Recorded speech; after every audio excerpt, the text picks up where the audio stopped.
मजबूरी इंसान को इस हद तक ले जाती है कि उसे अपनी जान की परवाह नहीं रहती, लेकिन जब इसकी कीमत उस परिवार के जीवन पर पड़ती है जो एकमात्र कामकाजी व्यक्ति पर निर्भर होता है, तो जो कामकाजी व्यक्ति है वो सुरक्षा के साथ साथ कई जोखिम भी उठाता है। लेकिन अगर कोई भूत से निपट रहा हो तो वो किस तरह की सुरक्षा बरत सकता है? आज की ये खौफनाक और रोंगटे खड़े कर देने वाली घटना आपके सामने यही लाने वाली है, और यकीन मानिए अपेक्षित रोमांचकारी पल सचमुच रोंगटे खड़े कर देने में कैपेबल है।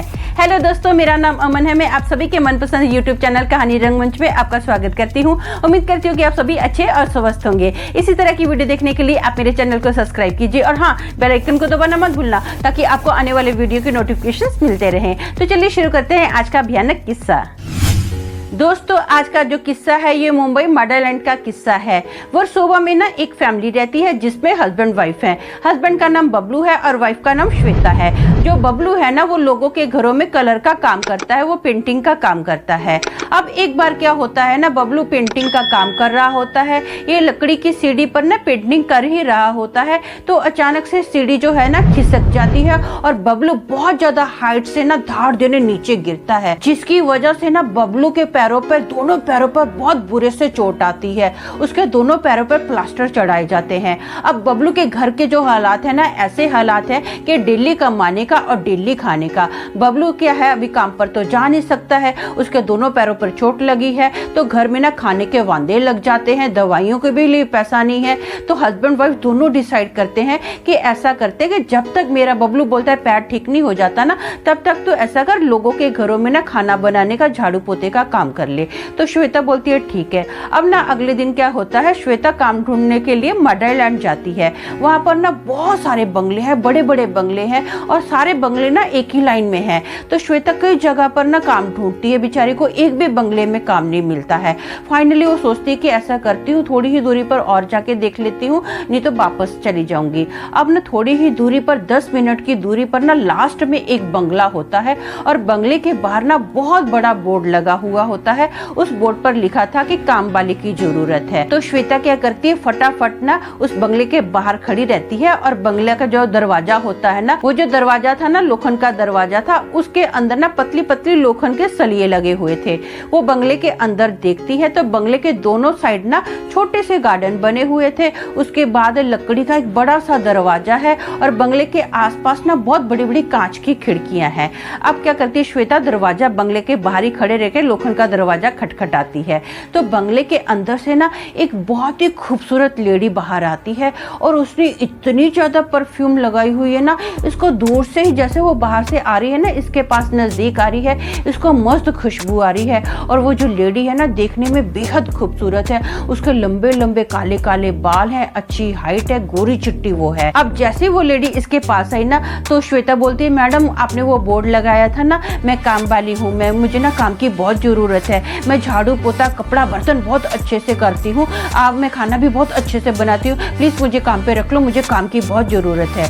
तो वो जो औरत होती है ना, जो मेम साहब होती है, मेम साहब इसको थोड़ा सा ध्यान से देखती है और पूछती है नॉनवेज बना सकती है क्या, मटन चिकन अच्छे से बनाना आता है? तो ये बोलती हाँ मैं बहुत अच्छे से बना सकती हूँ। तो वो मेम साहब बोलती है 5-6 किलो एक साथ बना सकती है? बोले हाँ हाँ मैडम मैं बना सकती हूँ, बहुत ही टेस्टी खाना बनाती हूँ, प्लीज मुझे आप काम पे रख लो, मुझे पैसे की बहुत जरूरत है। तो वो मेम साहब बोलती है ठीक है आजा। मेम साहब इसकी सैलरी भी तय कर देती है, और वो जो सैलरी होती है बहुत अच्छी होती है। ये मेम साहब का नाम विद्या होता है। जो विद्या है ना, वो बोलते हैं कि तू ऐसा कर, आज से ही काम स्टार्ट कर दे। हाँ तुझे ना 5 बजे तक सारा काम निपटाना होगा, उसके बाद तू अपने घर जा सकती है। 10:30-11 बजे तू आना, लेकिन 5 बजे के बाद एग्जैक्ट अपना काम निपटा के यहाँ से चली जाना। तो ये बोलती है ठीक है। अब ना ये अपने पति को फोन करती है श्वेता, और सारा बता देती है कि मैं ऐसा एक घर पर मुझे काम मिल गया है, मैं काम करके अपना शाम के वक्त घर पर आ जाऊंगी। तो उसका पति बोलता है ठीक है अपना ध्यान देना। अब श्वेता ना सबसे पहले उस घर का झाड़ू पोता करती है। पूरे घर का झाड़ू पोता करने के बाद ना ये जैसे ही बेडरूम में जाने वाली होती है मैडम के ना, तो मैडम इसको साफ सीधा बोल देती है कि इस बेडरूम में मत जाना, इसका झाड़ू पोता मैं कर लूंगी, इस बेडरूम में तू कभी झाड़ू पोता मत करना। तो ये मैडम को बोलती है अरे मैडम आप मेरे होते हुए झाड़ू पोता करोगे, ऐसा कैसे होगा, मुझे नहीं अच्छा लगेगा, मैं ना ऐसा करती हूँ मैं ही आपके बेडरूम का झाड़ू पोता कर दूंगी, बस 2 मिनट की तो बात है। तो मैडम जो होती है, मैडम ना श्वेता को डांट देती है, बोलती है एक बार जिस काम के लिए मना कर दिया गया है ना, वो काम दोबारा नहीं करने का, ना का मतलब ना, तो श्वेता बोलती है ठीक है मैडम। अब ना ये खाना बनाती है, 5-6 किलो का पूरा खाना जो भी मटन चिकन होता है बना देती है। अब काम करते करते ना अब 5 मिनट में थोड़ा सा ही टाइम बाकी होता है तो मैडम इसके पास आती है और मैडम इसको बोलती है कि तू ऐसा कर, अभी 5 बजने आए हैं तो यहाँ से निकल। हाँ, तो ये बोलती है मैडम थोड़े से बर्तन है, बस फटाफट निपटा के मैं निकल जाऊंगी। तो मैडम बोलती है नहीं नहीं रहने दे, कल कर लेना आके, अब तो यहाँ से निकल, 5 बजने आए हैं। तो ये खुशी खुशी अपने घर जाती है और अपने पति को बताती है कि बहुत अच्छा काम मिल गया है, बहुत अच्छी मैडम है, वो मुझे पर डे पैसा दे रही है। ये क्या करते, मस्त घर में खाना वगैरह बनाते हैं, अच्छे से खाते हैं। अगला दिन आता है, अगला दिन भी वैसे ही होता है। मैडम ने आज भी सफेद कलर के कपड़े पहने हुए हैं।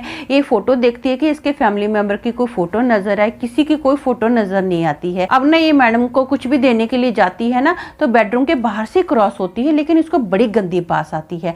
ये सोचती है मैडम ने तो इतना परफ्यूम लगा के रखती है, पूरे घर में खुशबू आती है, इसके बेडरूम से ही अजीब सी बास क्यों आती है, इसको समझ में नहीं आता है।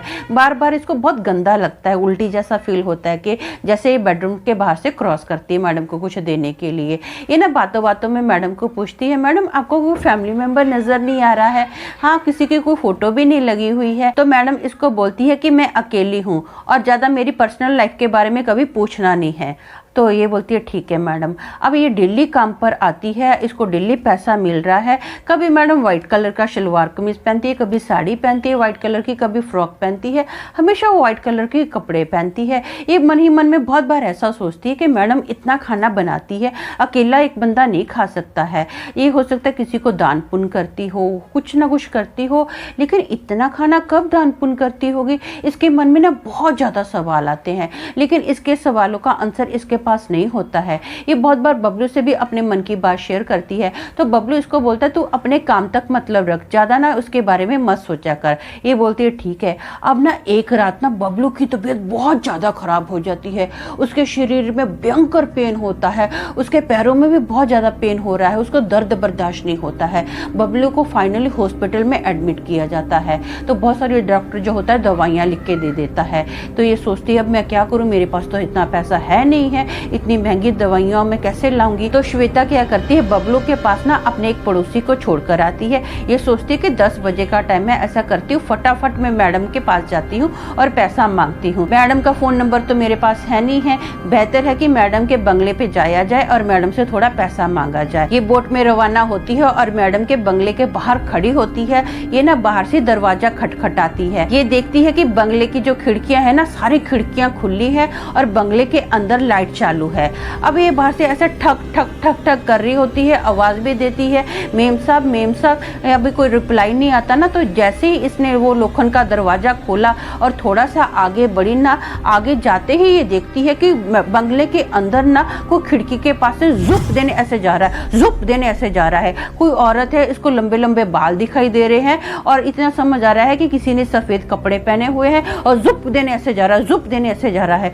ये सोचती यार ये ऐसे कैसे हो सकता है, ये कोई कॉमन इंसान तो ऐसे जा नहीं सकता है, ये क्या है? उसको समझ नहीं आता कि वो भूत प्रेत है, मन ही मन में ये सब बातें सोचती है, ऐसे कैसे हो सकता है, जुप देने ऐसे जा रहा है और कोई वापस आते हुए ऐसे दिखाई नहीं दे रहा है, सिर्फ ऐसे ऐसे जुप देने कैसे जा सकता है।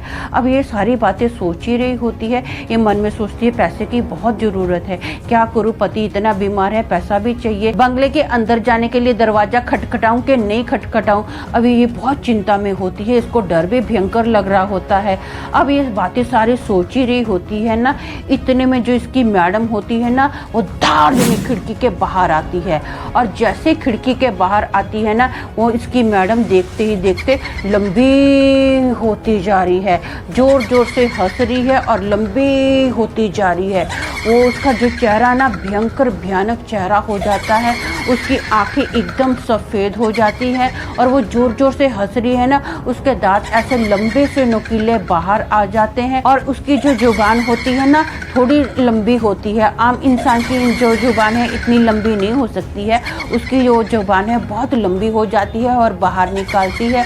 और जब वो जोर से हंसती है ना उसके धाड़ देने जो बाल है ना पूरे हवा में हिलते हैं और वो हंसती जा रही है, हंसती जा रही है। जैसे जैसे वो हंसती जा रही है उसकी हाइट कम से कम 15 फीट की हो गई है। अब ये श्वेता देखकर बहुत ज़्यादा डर जाती है, कांप जाती है। श्वेता फटाफट वहाँ से निकलती है और भागती है, कंटिन्यू भागती है। जब तक वो बोट के अंदर बैठी नहीं ना, तब तक उसने पीछे पलट के देखा ही नहीं है। वो फटाफट अभी बबलू के पास आई। उसकी सांस जो थी ना ऊपर नीचे थी, वो बोलने के हालत में नहीं थी, सर से पांव तक कांप रही थी। कम से कम उसको 15-20 मिनट लगे नॉर्मल होने के लिए। जब नॉर्मल होती है तो पूरी घटना बबलू को बताती है। बबलू को बताने के बाद वो बहुत परेशान होती है कि मुझे समझ में नहीं आया ये क्या था। बंगला जो मुझे दिन में इतना अच्छा दिखता है ना, अब मैं गई थी ना तो पूरा बंगला खड्डर दिख रहा था, टूटा फूटा बंगला। और मैडम का जो चेहरा था ना, बहुत ही भयंकर चेहरा था। मुझे समझ में नहीं आया कि ये वही मैडम थी या फिर कोई भूत थी। मैं भूतनी के साथ इतने दिन काम कर रही थी। अगला दिन होता है ना तो श्वेता अपने कुछ पहचान वाले लोगों के साथ उस बंगले के पास जाती है और देखती है पूरा बंगला है ना वैसा ही, जैसे उसने रात को देखा था ना टूटा फूटा खंडर है, वैसा ही वो बंगला टूटा फूटा खंडर था। श्वेता देख के हैरान हो जाती है कि मैं इतने दिन इस बंगले में काम कर रही थी, ये बंगला तो बहुत अच्छा था, रातों रात ये खंडर कैसे हो गया। वो आसपास ना लोगों से पूछती है तो लोग उसको बताते हैं कि ये बंगला तो कई सालों से ऐसे ही खंडर पड़ा है, यहाँ पर तो अजीब अजीब सी आवाज़ें आती हैं, कोई इस बंगले को खरीदता भी नहीं है, लोग इस बंगले के पास तो फटकते भी नहीं है। इस बंगले की जो मालकिन थी ना वो मर गई और उसकी आत्मा जो थी ना इस बंगले में भटकती रहती है, तो डर के मारे कोई इस बंगले के आसपास जाता ही नहीं है। जब श्वेता ये बात सुनती है उसको भयंकर शॉक लगता है, बहुत दिन उसको नॉर्मल होने में लगते हैं। तो दोस्तों मेरा मानना ये है कि कुछ लोग इतने भाग्यशाली होते हैं कि वो इस भूतिया मुठभेड़ जैसे खतरों से बच जाते हैं, लेकिन सभी को ऐसा विशेष अधिकार या अवसर नहीं मिल सकता। काश उन्हें होता। तो आज के लिए बस इतना ही, कल फिर मिलेंगे और एक भयानक किस्से के साथ। तब तक के लिए शालोम, शांति और सलाम।